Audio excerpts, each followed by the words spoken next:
जय Shri Krishna. हितदम Gurukul online classes में कक्षा अष्टम का विषय है सामाजिक विज्ञान। अध्याय पुस्तक है हमारे अतीत भारतीय। अध्याय है 2, व्यापार से साम्राज्य तक कंपनी की सत्ता स्थापित होती। ये पाठ हम पढ़ रहे थे और इसमें हमने कई चीज़ें पढ़ी कि किस तरह से कंपनी आई, किस तरह से प्लास्टिक का युद्ध हुआ, किस तरह से अफसर नवाब बन बैठे थे, किस तरह से रॉबर्ट क्लाइव पर मुकदमा वहाँ चला था ब्रिटेन की संसद में, किस तरह से उन्होंने भ्रष्टाचार फैलाया। आज हम पढ़ेंगे कंपनी का फैलता शासन, यानी कंपनी ने अपना साम्राज्य कैसे स्थापित किया। यदि हम 1757 से 1857 के बीच ईस्ट इंडिया कंपनी के द्वारा भारतीय राज्यों के कब्जे की प्रक्रिया को देखें तो कुछ महत्वपूर्ण बातें सामने आती हैं। यानी ये जो साम्राज्य का दौर था, इसका क्या था दौर, ये था 1757 से 1857 तक, यानी 100 वर्ष। कितने? 100 वर्षों में कंपनी ने क्या क्या किया। तो अगर सही ढंग से देखें तो कुछ चीजें ऐसे आती हैं जिसमें लगेगा हमें कि कंपनी ने धीरे धीरे अपने साम्राज्य की रूपरेखा कैसे बनाई। कंपनी ने कभी भी सीधा हमला नहीं किया। क्या क्या? कंपनी ने, यानी ईस्ट इंडिया कंपनी ने, ईस्ट इंडिया कंपनी ने कभी भी सीधा हमला नहीं किया। यानी भारतीयों पर और भारतीय राज्यों पर सीधा हस्तक्षेप नहीं किया। इस तरह से तोड़ मोड़ कर या फूट डालकर या घुमा फिरा कर किया योजना परियोजनाओं से कि एक दिन उनका ही एकाधिकार स्थापित हो गया। उन्होंने भारतीय रियासतों का अधिग्रहण करने से पहले कई चीजों का उन्होंने भारतीय रियासतों का अधिग्रहण करने से पहले कई राजनीतिक,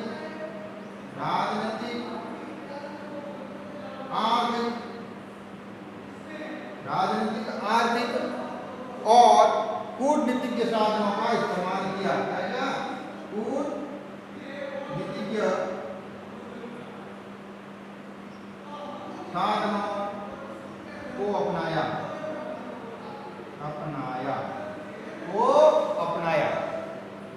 बक्सर की लड़ाई के बाद कंपनी ने भारतीय रियासतों में रेजिडेंट तैयार के लिए पहला काम उन्होंने किया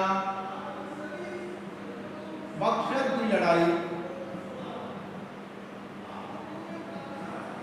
जो 1764 ईस्वी में हुई है, उसमें रेजिडेंट तैनात किए। बक्सर की लड़ाई के बाद उन्होंने भारतीय रियासतों में रेजिडेंट तैनात कर दिए। ये रेजिडेंट कंपनी के राजनीतिक एवं व्यावसायिक प्रतिनिधि होते थे। कौन थे? रेजिडेंट कंपनी के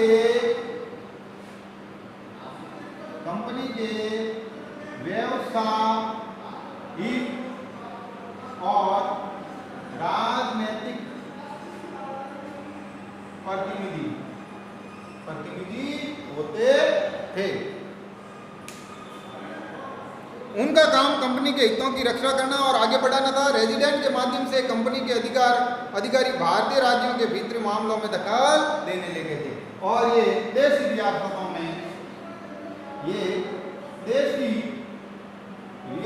में हस्तक्षेप करते। कैसा? अनावश्यक हस्तक्षेप भी करने लग गए थे। कौन सा हस्तक्षेप?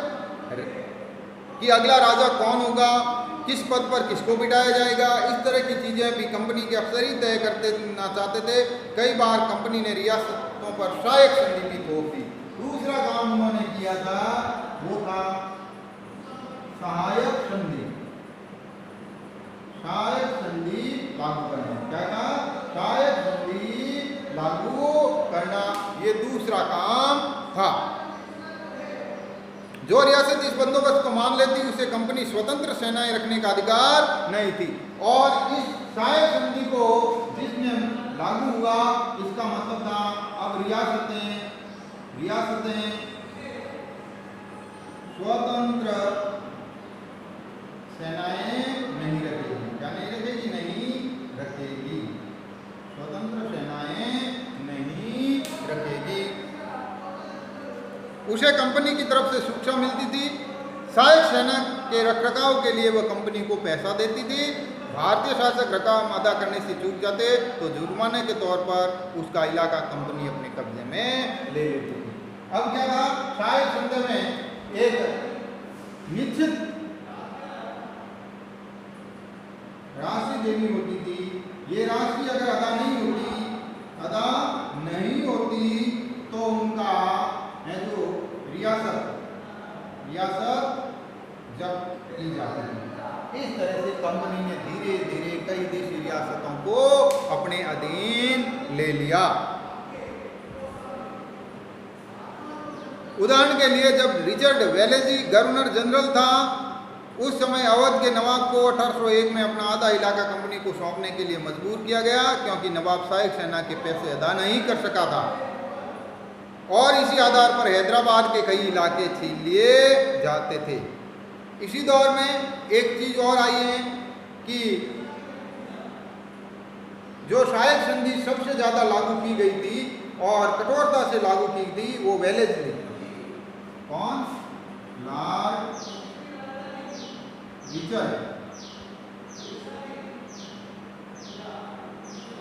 लॉर्ड रिचर्ड वेलेज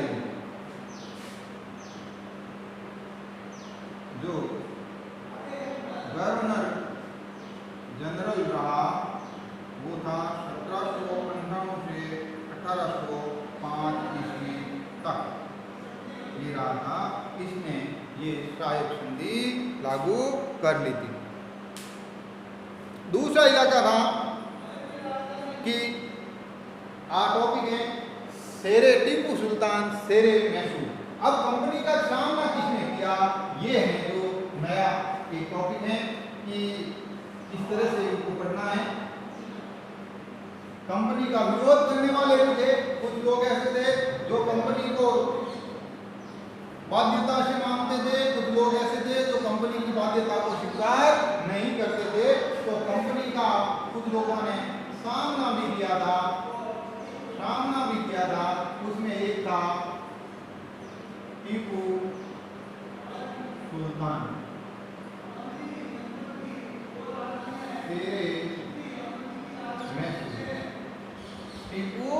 सुल्तान शेरे मैसूर। किस तरह से इसने अपनी रियासत को बचाए रखा या अंग्रेजों का विरोध किया। जब कंपनी को अपने राजनीतिक और आर्थिक हितों पर खतरा दिखाई दिया तो कंपनी ने प्रत्येक सैनिक टकराव का रास्ता भी अपनाया। दक्षिण भारतीय राज्य मैसूर इसका उदाहरण है। हैदर अली और उसके विख्यात पुत्र टीपू सुल्तान मैसूर का जो शासक था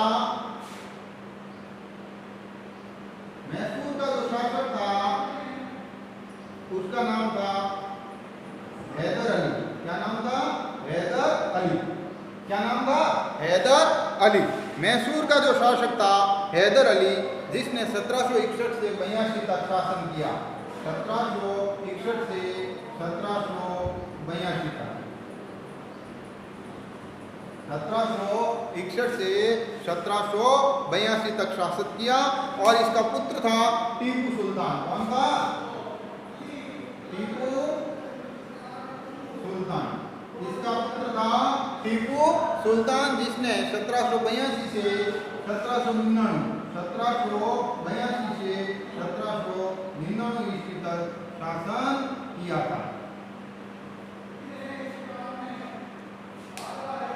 मैसूर काफी ताकतवर हो चुका था। मालाबार तक पर होने वाले व्यापार मैसूर रियासत के नियंत्रण में था, जहां से कंपनी काली मिर्च वाली इलायची खरीदी और इनका जो आधिपत्य था वो था मालाबार तक। वहां से अंग्रेज काली मिर्च और अन्य चीजें खरीदते थे। 1785 में टीपू सुल्तान ने अपनी रियासत में पड़ने वाले बंदरगाहों से चंदन की लकड़ी, काली मिर्च और इलायची के निर्यात पर रोक लगा दी। सुल्तान ने स्थानीय सौदागरों को भी कंपनी के साथ कारोबार करने से रोक दिया। टीपू सुल्तान ने भारत में रहने वाले फ्रांसीसी व्यापारियों से घनिष्ठ संबंध स्थापित किए और उनकी मदद से अपनी सेना का आधुनिकीकरण किया। और टीपू ने फ्रांसीसी सेनाओं से अपनी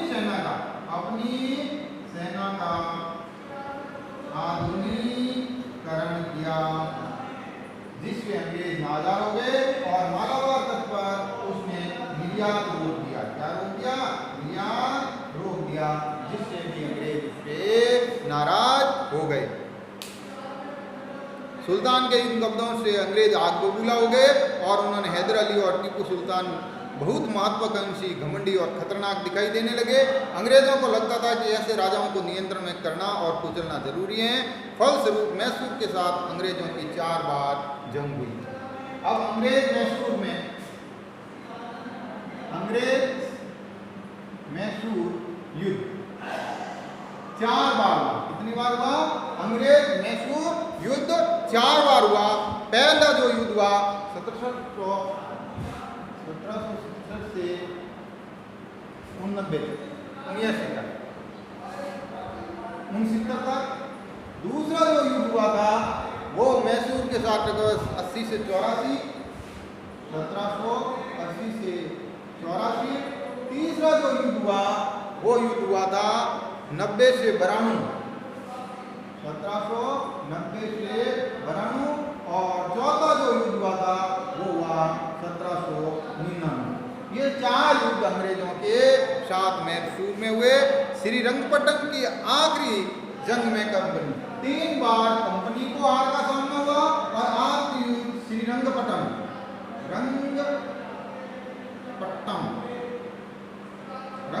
के युद्ध में कंपनी की जीत हुई। क्या हुई?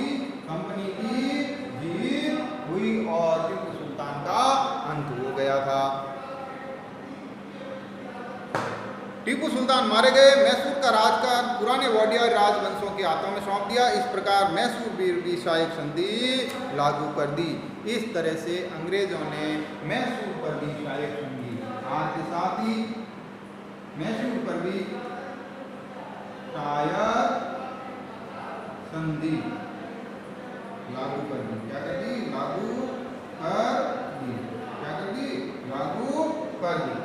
श्रीरंगपट्टम के युद्ध में भी उन्होंने मैसूर की लड़ाई के साथ ही लागू कर दी। फिर अंग्रेजों ने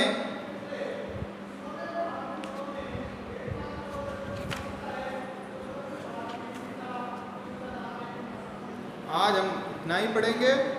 इसके साथ ही हम कुछ इसके गृह कार्य में प्रश्न उत्तर देते हैं जो आपको करना है।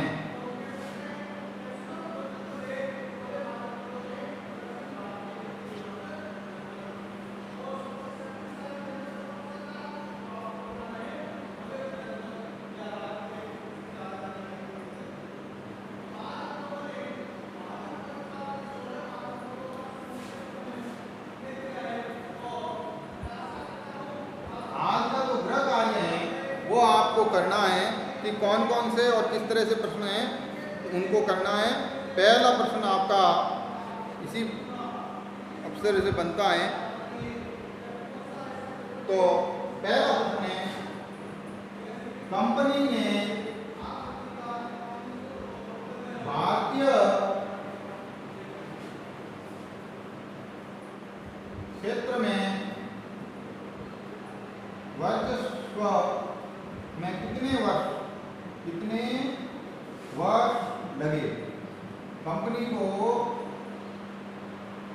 कितने साल है जो कंपनी को भारतीय क्षेत्र में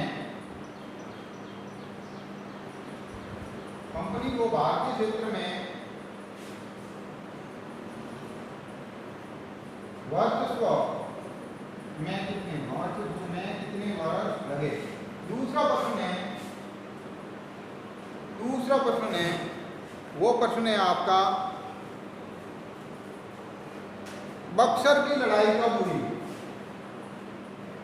बक्सर की लड़ाई कब हुई, कब हुई।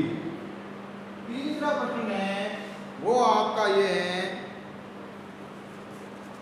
रेजिडेंट कौन थे, रेजिडेंट कौन थे। चौथा प्रश्न है, रेजिडेंटों को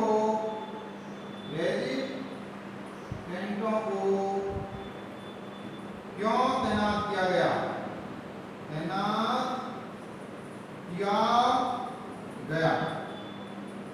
पांचवा प्रश्न है वो आपका है, सहायक संधि क्या थी, सहायक संधि क्या थी।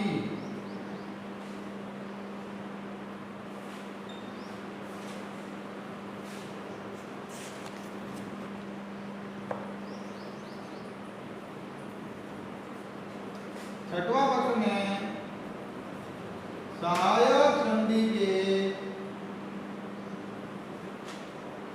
उल्लंघन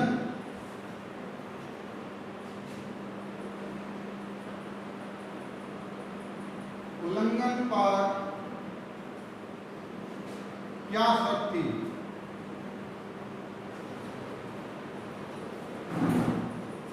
सातवां है,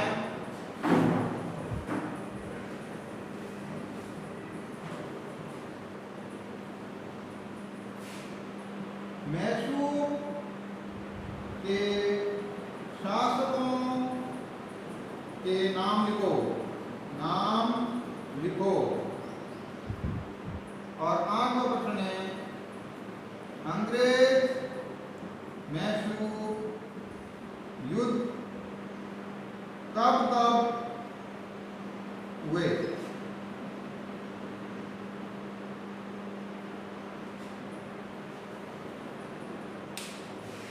इन प्रश्नों के आपको होमवर्क में जवाब देना है। 8 प्रश्न हैं, इनको गृह कार्य के अधीन आपको करने